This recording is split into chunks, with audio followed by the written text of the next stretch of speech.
Hi everybody, Mitch, the ultimate multi-instrumentalist, and here you go. It's another version of a oboe repair maintenance 101 video. So, I'm going to talk about how to get rid of the octave key water. And a lot of people don't know how to do that. So, here it is. Well, this is not necessarily clogged, but I'll show you what to do. The very first thing you should do is get a swab. Let's see, I don't think this is the right kind of swab. So here. So get a swab and swab it first. That's the very first thing you want to do. Okay, just get rid of all the excess water from the inside of the instrument. So just swab it. Okay.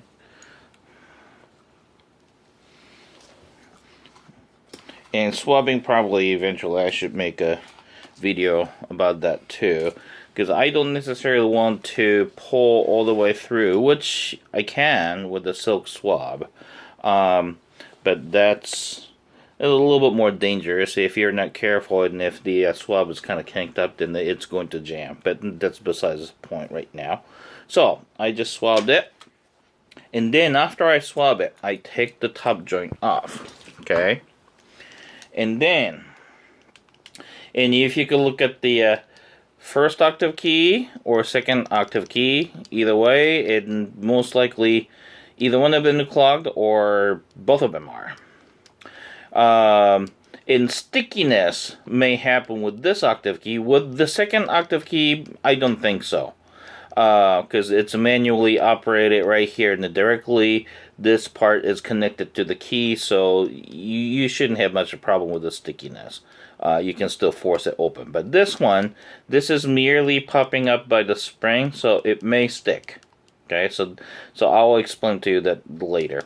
So, how do we get rid of water? So I just swabbed, so that's the very first thing you should do.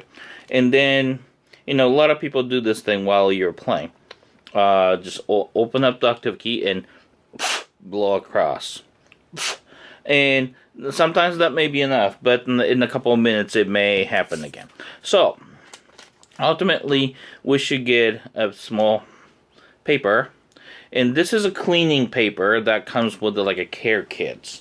Most oboe players use a cigarette paper, and that's handy because it's cheap. When you get a cigarette paper, though, either you should get one without any glue on it, okay, so no glue, or before you use it, just make sure to cut that off. Glue with water, you know what would happen. So, here's a cleaning paper. And open up the octave key. Do you see that first octave key open right there? And then stick it in underneath. Okay? So it stays like that. And then close all the holes like you always do. So like a G fingering. And then make sure to close that. Otherwise, so what the whole idea is, air is going to blow out from the octave hole. So if none of them is closed, it's not going to happen. And then blow. And then, if it's clogged up, you'll see the water coming out here. And then, do the same thing with the second octave key if you need to. And same thing, like that. Oh, if you didn't see what I just did, I just blew into it. And not just only blow into it, I actually push and open and close the octave key. Like that. And then, do the same thing for the second octave key. So I just open and close the second octave key. Okay. And if you do that, most likely you can get rid of the water. Okay. And then if it happens very, very, very frequently, ultimately you might want to have a repair technician check it and clean the octave vent hole. They're actually very small holes here, and here. And there is actually metal insert, and the hole is right in the middle. And it's like as small as a pinhole. So that's why Just a little bit of a dirt in there may actually cause that. So I'll probably make another video about the opening up those vents and to clean it. Okay. So let's see. Oh, so when this key, this first octave key, is not lifting up, then this is what I would do. So still, I have a cleaning paper, and just stick it in underneath, and then gently pull that out. You know, I like it just pushing it down a little bit, but some repair technician says that don't do that, and I kind of understand why. But you know what? I've done this many times, just pushing this down gently and then pull it out, and actually it works pretty well.